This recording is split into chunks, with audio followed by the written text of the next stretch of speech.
लाल पासवान को CBI court की तरफ से सजा सुनाई गई है, उम्र कैद की सजा हो गई है, कैसे देखते हैं? ये बड़ी खबर है। दर्शकों को मैं बता दूं कि जो मुखलाल पासवान डीएसपी थे, अभी दरभंगा में तैनात थे और इन्हें 2 दिन पहले सीबीआई अदालत ने आजीवन कारावास की सजा सुनाई है, उम्र कैद की सजा एक हत्या मामले में। पूर्णिया जिला में एक बड़हड़ा थाना है, बड़हड़ा थाना के ये प्रभारी थे, थानेदार थे। और दिसंबर महीने में इनको सूचना मिली कि उधर एक गिरोह था, टोलवा सिंह का गिरोह, काफी सक्रिय था। तो टोलवा सिंह का गिरोह मधेपुरा जिला में छुपा हुआ है। नमस्कार, मैं हूं चंद्रशेखर और आप देख रहे हैं आगाज फर्स्ट में। देखिए, मुखलाल पासवान को जो है सीबीआई कोर्ट के द्वारा सजा सुनाई गई है, उम्र कैद। इसको लेकर बात करने के लिए हमारे साथ पूर्व आईपीएस ऑफिसर अमिताभ दास हैं। इनसे जानेंगे कि क्या कुछ मामला था। सबसे पहले सर, स्वागत है। धन्यवाद आपका। मुखलाल पासवान को सीबीआई कोर्ट की तरफ से सजा सुनाई गई है, उम्र कैद की सजा हो गई है, कैसे देखते हैं? ये बड़ी खबर है। दर्शकों को मैं बता दूं कि जो मुखलाल पासवान डीएसपी थे, अभी दरभंगा में तैनात थे और इन्हें 2 दिन पहले सीबीआई अदालत ने आजीवन कारावास की सजा सुनाई है, उम्र कैद की सजा एक हत्या मामले में। तो मैं शुरू से ये पूरा मामला दर्शकों को समझाता हूँ। ये मामला है सन 1998 का, आज से 26 बरस पहले का मामला है। और उन दिनों ये जो मुखलाल पासवान है, ये पूर्णिया जिला में तैनात थे। पूर्णिया जिला में एक बड़हड़ा थाना है, बड़हड़ा थाना के ये प्रभारी थे, थानेदार थे। और दिसंबर महीने में इनको सूचना मिली कि उधर एक गिरोह था, टोलवा सिंह का गिरोह, काफ़ी सक्रिय था। तो टोलवा सिंह का गिरोह मधेपुरा जिला में छुपा हुआ है। तो मुखलाल पासवान के बारे में कुछ ऐसा था, उन्होंने संतोष सिंह से गालियां देकर पूछताछ करनी शुरू कर दी और अंत में ये तैश में आ गए मुखलाल पासवान। इन्होंने अपना रिवॉल्वर निकाला, सरकारी रिवॉल्वर जो था, और उससे उसको गोली मार दी संतोष सिंह को, तो वो वहीं मर गया। पीड़ित परिवार को तो मैं यही कहूंगा कि अब इस अर्थ में न्याय मिला कि आपका बेटा की जिसने हत्या की उसको उम्र कैद मिल गई। नमस्कार, मैं हूं चंद्रशेखर और आप देख रहे हैं आगाज फर्स्ट में। देखिए, मुखलाल पासवान को जो है सीबीआई कोर्ट के द्वारा सजा सुनाई गई है, उम्र कैद। इसको लेकर बात करने के लिए हमारे साथ पूर्व आईपीएस ऑफिसर अमिताभ दास हैं। इनसे जानेंगे कि क्या कुछ मामला था। सबसे पहले सर, स्वागत है। धन्यवाद आपका। मुखलाल पासवान को सीबीआई कोर्ट की तरफ से सजा सुनाई गई है, उम्र कैद की सजा हो गई है, कैसे देखते हैं? ये बड़ी खबर है। दर्शकों को मैं बता दूं कि जो मुखलाल पासवान डीएसपी थे, अभी दरभंगा में तैनात थे और इन्हें 2 दिन पहले सीबीआई अदालत ने आजीवन कारावास की सजा सुनाई है, उम्र कैद की सजा एक हत्या मामले में। तो मैं शुरू से ये पूरा मामला दर्शकों को समझाता हूँ। ये मामला है सन 1998 का, आज से 26 बरस पहले का मामला है। और उन दिनों ये जो मुखलाल पासवान है, ये पूर्णिया जिला में तैनात थे। पूर्णिया जिला में एक बड़हड़ा थाना है, बड़हड़ा थाना के ये प्रभारी थे, थानेदार थे।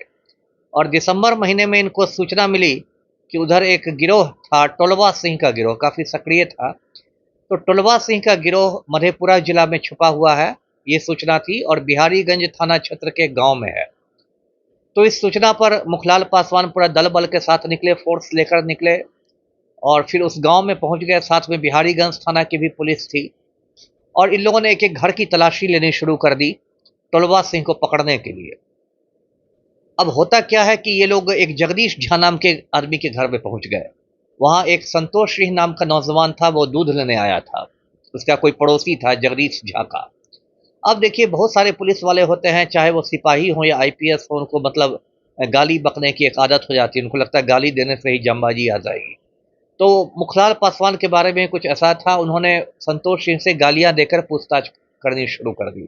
तो इस पर संतोष सिंह ने इतराज़ किया कि आप मुझे गालियां नहीं दे सकते। फिर दोनों में इसी बात को लेकर बाताबाती हुई और अंत में ये तैश में आ गए मुखलाल पासवान। इन्होंने अपना रिवॉल्वर निकाला, सरकारी रिवॉल्वर जो था, और उससे उसको गोली मार दी संतोष सिंह को, तो वो वहीं मर गया। उसके बाद टोलवा सिंह तो मिला नहीं गांव में, ये लौट गए अपने थाना बड़हड़ा, मुखलाल पासवान। और इन्होंने बड़हड़ा थाना में, चूंकि समझ गए थे कि मैंने हत्या कर दी है एक बेगुनाह आदमी की, तो इन्होंने एक झूठा एफआईआर दर्ज कर दिया और एफआईआर में एक मनगढ़ंत कहानी लिखी कि मैं बल के साथ पहुंचा गांव, उधर टोलवा सिंह का गिरोह था, इधर हमारी पुलिस थी, उधर से भी गोलीबारी हुई, हमने भी गोलियां चलाई और मेरी एक गोली से एक ग्रामीण मारा गया। मतलब इस ये जो विशुद्ध एक हत्या का मामला था, उसको उन्होंने मुठभेड़ का रूप दे दिया कि मुठभेड़ में ऐसे क्रॉस फायर में ये घटना हुई। और उधर जो संतोष सिंह मृतक था, उसका पिता था कन्हैया सिंह, तो उसने मधेपुरा सीजेएम कोर्ट में केस कर दिया कि मेरे निर्दोष बेटे की हत्या मुखलाल पासवान ने कर दी है। सीजेएम कोर्ट ने बिहारीगंज थाना को आदेश दिया कि आप इसमें प्राथमिकी दर्ज कीजिए, एफआईआर कीजिए। तो बिहारीगंज थाना में जो प्राथमिकी हुई उसमें ये मुखलाल पासवान अभियुक्त बना दिए गए और कन्हैया सिंह उसके शिकायतकर्ता हो गए। उसके बाद इस मामले में बहुत हंगामा हुआ। हंगामा के बाद बिहार सरकार ने क्या किया कि जिला पुलिस से इस केस को लेकर सीआईडी को सौंप दिया, अपराध अनुसंधान विभाग को। लेकिन फिर भी विवाद बढ़ता रहा तो अंत में सरकार ने इस मामले को सीबीआई को दे दिया, जो केंद्रीय जांच एजेंसी है। सीबीआई ने जब इस मामले की जांच पड़ताल की तो सीबीआई ने कहा कि ये जो मुखलाल पासवान की कहानी है ये बिल्कुल झूठी कहानी है। इन्होंने बहसा बहसी के दौरान गोली मार दी संतोष सिंह को और उसको ढकने के लिए पूरी कहानी बनाई, और सीबीआई ने मुखलाल पासवान को चार्जशीट कर दिया, यानी इसके खिलाफ आरोप पत्र दाखिल कर दिया सीबीआई कोर्ट में। उसके बाद सीबीआई कोर्ट में मतलब सुनवाई शुरू हुई, मामले का ट्रायल खुल गया। अब देखिए इसमें 26 साल लगभग बीत गए थे, 98 की घटना है, अभी 2024 है। इस बीच मुखलाल पासवान को प्रमोशन भी मिलता गया था, दरोगा से इंस्पेक्टर बने, इंस्पेक्टर से फिर डीएसपी बन गए और अभी दरभंगा में तैनात थे। स्पेशल ब्रांच के डीएसपी थे, विशेष शाखा के। विशेष शाखा जो होती है वो बिहार पुलिस की समझिए खुफिया इकाई है, तो अपना उसमें वो थे। और इधर सीबीआई कोर्ट में 27 सितंबर जो भी बीता है उस दिन सुनवाई खत्म हो गई और इसके फैसला को सुरक्षित कर लिया गया। और अभी 2 दिन पहले यानी 8 अक्टूबर को जो सीबीआई के यहाँ जज हैं पटना में, श्री अविनाश कुमार नाम है, उन्होंने इस मामले में मुखलाल पासवान को उम्र कैद की सजा सुना दी और 1 लाख रुपया जुर्माना भी लगा दिया। और एक और रिटायर्ड इंस्पेक्टर है पुलिस का, उसका नाम अरविंद कुमार झा है, इसको 5 साल की कैद की सजा हुई। इस पर यह इल्ज़ाम है कि ये इस केस का अनुसंधान करता था, आईओ था, और इसने मुखलाल की मदद करने के लिए मतलब झूठे सबूत बनाए थे, तो ये 5 साल के लिए जेल चले गए। इस केस में 2 और अभियुक्त थे, कुमार संजय था, दरोगा जी बिहारीगंज थाना के, और एक सिपाही जी थे, राम प्रकाश ठाकुर। इन दोनों को सबूत के अभाव में कोर्ट ने बरी कर दिया, रिहा कर दिया। तो अब इनको न्यायिक हिरासत में लिया जा चुका है। मुखलाल पासवान को अभी वो जेल में है, अब उम्र कैद काटना शुरू हो गया है, तो अब तो खैर अपील का रास्ता भी उनके लिए खुला हुआ है, लेकिन पूरा मामला यही है जी। सवाल ये रहा सर कि मामला 26 साल पहले का है, पीड़ित परिवार को क्या मिला, सजा सुनाने में इतना विलंब क्यों? अब ये तो देखिए पूरे सिस्टम की खामी है। अब क्या है, देखिए इस देश में सभी बीमारियों की जड़ में एक बीमारी है, जनसंख्या विस्फोट। हिंदुस्तान की आबादी 142 करोड़ है, हम लोग चीन को भी पीछे छोड़ चुके हैं। अब उसका नतीजा यह है कि अदालतों में लाखों नहीं करोड़ों केस लंबित हैं। यदि सुप्रीम कोर्ट, हाई कोर्ट और सभी निचली अदालतों के आप लंबित केस जोड़ दीजिए तो वो लाखों में नहीं करोड़ों में केस होंगे, और कोई भी केस का एक दिन में फैसला नहीं होता, उसमें तारीख पर तारीख पड़ती है। तो इसलिए ये जो केस होते हैं वो इतना ज़्यादा खींचा जाते हैं। जो आपने कहा ठीक कहा, 26 साल में तो अब हो सकता है जिस कन्हैया सिंह ने केस किया हो, मैं जानता नहीं, हो सकता है वो दिवंगत भी हो गए हो बीच में, बहुत सारी बातें हो सकती है। तो इतना लंबा केस लड़ना किसी भी व्यक्ति के लिए बहुत थकाऊ हो जाता है, आसान नहीं है। उतने समय तक आप मानसिक रूप से भी आप लड़ने की स्थिति में रहें। लेकिन ये एक समस्या है, अब इस पर तो सबको सोचना होगा जी। एक तरफ जहां इनका प्रमोशन हुआ मामला को अनसुलझे तरीके से सुलझाने के बाद भी, और दूसरे तरफ 26 साल हो गए, पीड़ित परिवार को आखिर क्या मिला?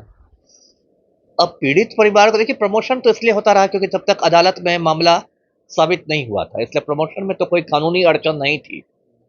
पीड़ित परिवार को तो मैं यही कहूंगा कि अब इस अर्थ में न्याय मिला कि आपका बेटा की जिसने हत्या की उसको उम्र कैद मिल गई, मतलब पीड़ित की सजा मिलने गया है ना। तो यही ना न्याय हुआ। और क्या होगा, जिसकी हत्या हो गई उसको तो कोई भी कोर्ट वापस जिंदा कर नहीं सकता है। अब तो यही, इससे उम्र कैद मिली, इससे बड़ी तो कैद बस एक फांसी की सजा होती है, तो फांसी की सजा तो अब बहुत कम मामलों में आर्थिक होता रूप है। से सर, अब आर्थिक रूप से मुझे नहीं मालूम कि सरकार ने कुछ किया कि नहीं। वैसे जब ये दोषी हो गया है तो वो लोग मुआवजा मांग सकते हैं, आपकी बात सही है। यदि मानवाधिकार आयोग में वो लोग जाएं या अदालत में भी जाएं तो अदालत उनको मुआवजा दे सकता है। ऐसे कई मामलों में मानवाधिकार आयोग मुआवजा दिलवाता है कि। चलिए ये थे पूर्व आईपीएस अमिताभ दास, इन्होंने अपनी प्रतिक्रिया दिया। बाकी बात हर मुद्दे पे आप इनको देखते होंगे बेखौफ तरीके से अपना प्रतिक्रिया दिए हैं, इस मुद्दे पर भी प्रतिक्रिया दिए हैं। बाकी बात इस वीडियो के माध्यम से आप क्या सोचते हैं कमेंट बॉक्स में जरूर दें।